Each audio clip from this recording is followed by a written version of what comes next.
மலேசிய வானொலி புகழ் சொற்றொடர் ஷேக் நூரி அவர்கள் ஒரு சில நிமிடங்கள் உரையாற்றுவார்.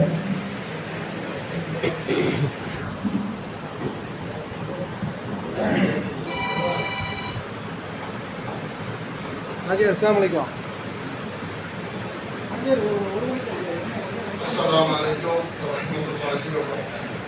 अल्हम्दुलिल्लाह इन्नमा नस्री सल्लल्लाहु अलैहि சுருக்கமா மொத்தத்தில் அமிர்தசராக சொல்லாம நேரம் உண்டு. வந்த இடத்துல எனக்கு ஒரு பேச வாய்ப்பு.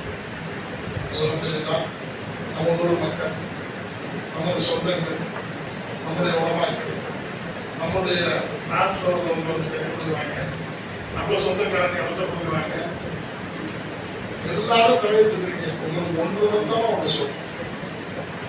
இந்த பள்ளிவாசம் அது சொன்ன கஷ்டப்படாத இந்த மாதிரி விஷயம் நல்லா குழந்தை சொல்லுங்க. இது வாழ்க்கைக்கு மட்டுமல்ல, எல்லா சூழ்நிலைகளிலும் அல்லாஹ் தருகின்ற கஷ்டத்தை நீங்கள் ஏற்றுக்கொண்டால் அதற்கு பிறகு அல்லாஹ் மிகப்பெரிய பலனை தருகிறான்.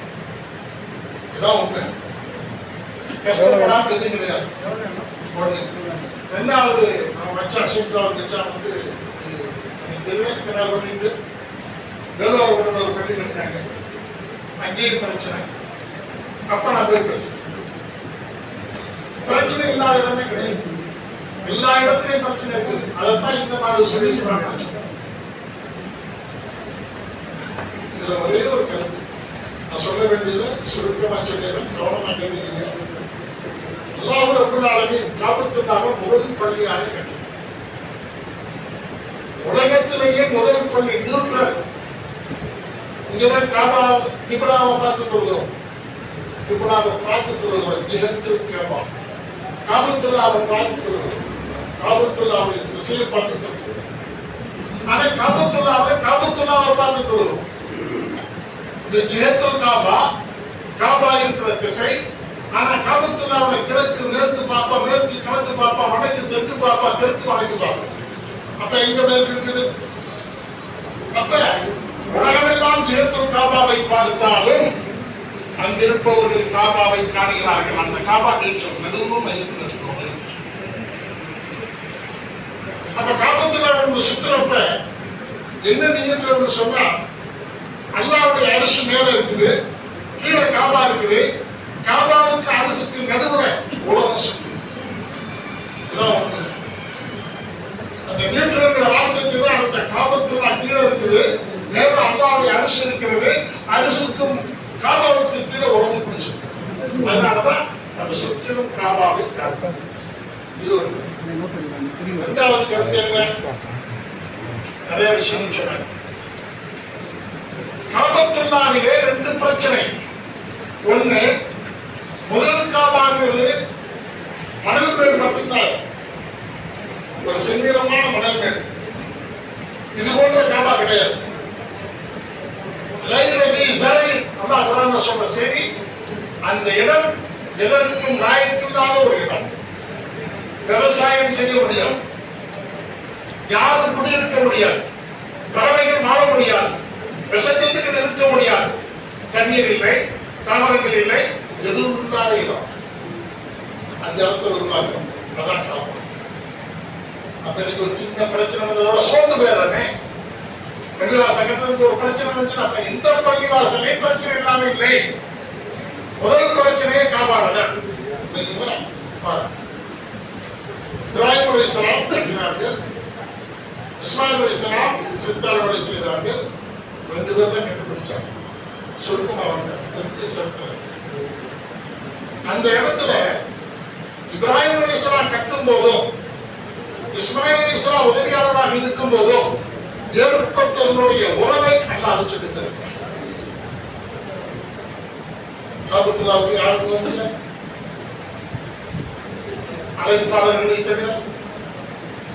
அந்த அழைப்பையும் இன்னொரு நூதன கட்டிட கலையையும் ஹஜ்ரத் இப்ராஹிம் அலைஹிஸ்ஸலாம் கட்டி முடித்த பிறகு அல்லாஹ்விடத்தில் கோரிக்கை வைத்தார். அல்லாஹ் கட்டிட்ட இப்ப நீங்க உட்கார்ந்து உட்காந்துக்குமா? இடத்தை கொடுத்தவரும் கட்டி கட்டி கொடுத்தவர்களும் இருக்கிறார்கள். இவர்களுக்கு ஆதாரமான ஒரு செய்தியை சொல்லுகிறேன்.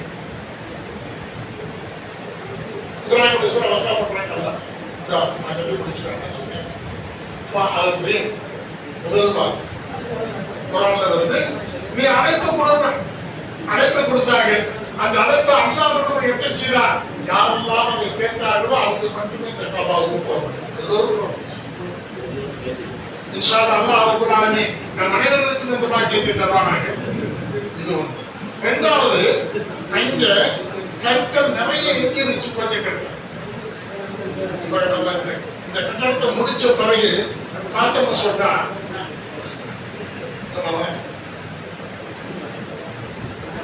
எப்படி இருந்தாலும் இந்த கட்டணம் முடிஞ்ச பிறகு ஒரு 10 கணால் மிச்சம் இருக்குமா இருக்காதா? மண்ணு கொஞ்சமாக மிச்சம் இருக்குமா இருக்காதா? சிமெண்ட் கொஞ்சமாக மிச்சம் இருக்குமா இருக்காதா? இது போன்ற நிலையில் காபத்துல்லாஹ்வுடைய அந்த கற்கள் எஞ்சி இருப்பதை என்ன செய்ய என்று கேட்டார்கள். அல்லாஹ் சொல்கிறார், நுணுக்குங்கள், தூளாக்குங்கள், ஊதி விடுங்கள், உலகமெல்லாம் அது போய் விழுகும். எங்கெல்லாம் விழுந்ததோ அங்கெல்லாம் பள்ளிவாசல்கள் உருவாகும். இந்த இடத்துல விழுந்திருக்கிறது சொன்னாங்க. சரி, ராஜாரும் சொன்னாங்க, வச்சாங்க, சந்தோஷம். அந்த இடத்துல கட்டுறோம். அப்ப நான் சொன்ன செய்தி, நினைச்ச செய்தி இங்க அல்லாஹ் ஒரு துணி விழுந்திருக்குது.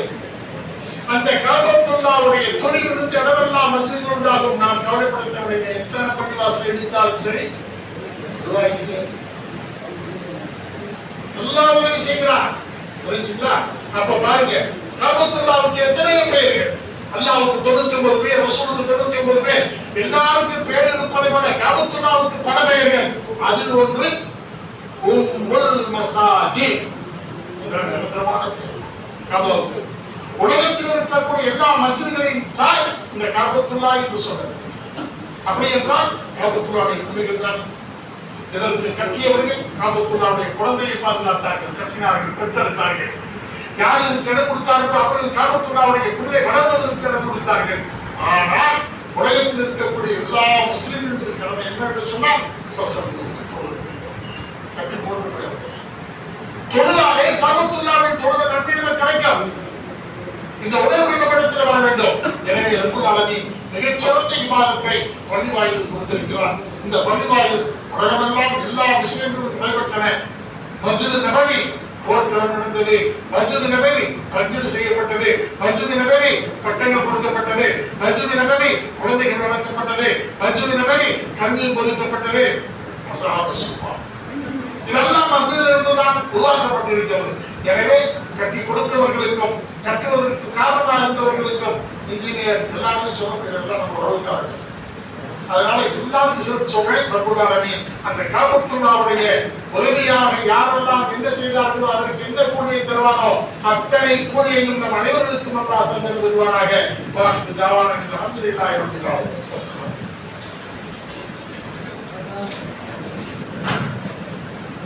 ஜஸாக்கல்லாஹ் ஹைரன். வந்த இடத்துல நம்ம விரும்பி கேட்டதன் அடிப்படையில் மிக அழகான ஒரு உரையையும் ஒரு உற்சாகத்தையும் ஏற்படுத்திய ஒரு